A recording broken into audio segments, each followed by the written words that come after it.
But I do want to talk about another company.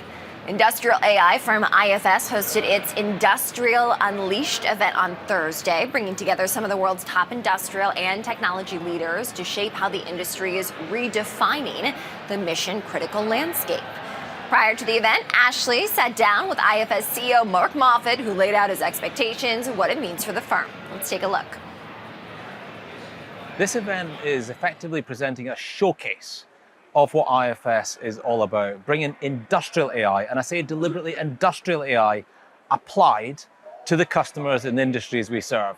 We're so excited about the offering we have for the customers and industries we serve, and this is an opportunity for us to get the word out, to showcase the next evolution of the offering we're taking to our customer base. Can you tell us more about IFS and your customer base and the service that you're providing? So IFS is an enterprise application AI native software company. And what we do is we support our customers' mission critical operations, their asset, their projects, their finance, and we bring them capabilities for them to be able to execute next generation capabilities and advancements in technology that underpins their business across what we describe as their asset lifecycle. Think about a company with rare capital to deploy, all the way through constructing projects and plants and grids, all the way through into maintaining that to make sure that they maximize the uptime and the productivity of those assets they put into service. What is the goal of this event?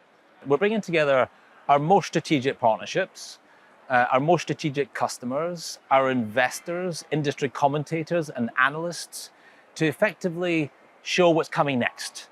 How we're going to take the concept of industrial AI and develop an industrial AI applied set of capabilities. And I say applied because a lot of the rhetoric now in mainstream media is very generic, it's very broad.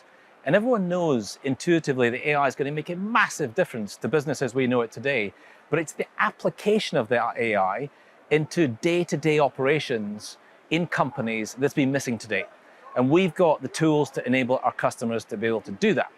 We're going to launch a number of new partnerships. We have partnerships with Anthropic that we're launching tomorrow, bringing the Anthropic Claude and their other models and capabilities into the industrial context with IFS.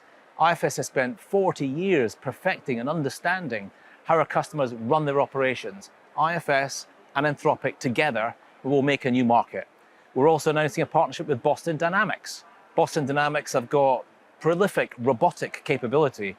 They've been developing robots for the industry's toughest challenges for dozens of years. And we've got another offering we're going to launch with them tomorrow. We're launching a partnership with Siemens, and we're also launching a partnership with 1X Technologies, a humanoid robotic outfit. So you can begin to see there's loads of announcements coming, but it's all about furthering applied AI in the industrial context. Why did you decide to have this event now, and why in New York City?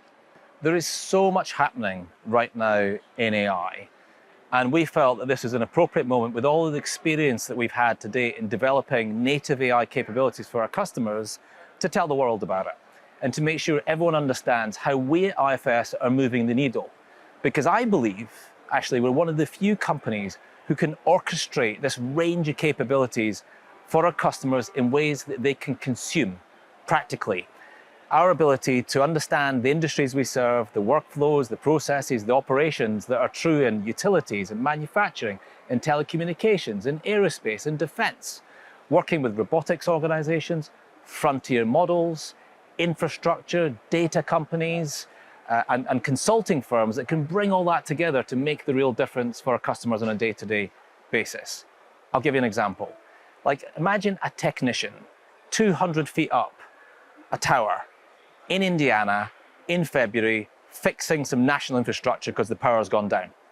That individual using AI, they're not using Gemini or ChatGPT or Grok. A large language model is useless in that environment. What they need is they need applied AI made available for that job to be done in that moment.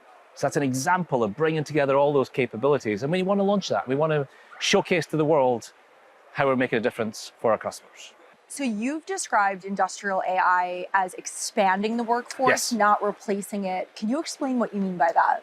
So there are labor shortages right now, and that's what we experience day to day from our customers. It's either aged workforces and skills being lost, or it's big demands placed on the industries that have got big capacity challenges.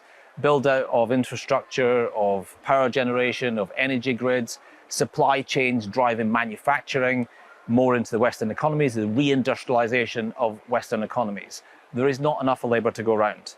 So what we're orchestrating now is our software is orchestrating the ability for human work to perform its work, but to get the multiplication benefit of using digital workers that are operating 24/7, running diagnostics, examining plant, responding to changing circumstances, as well as robotics. Robotics is, in some ways, it's not had as much profile in recent months as I think the potential is there to yield. The robotic capability is infinite in terms of applying robotics into human labor roles.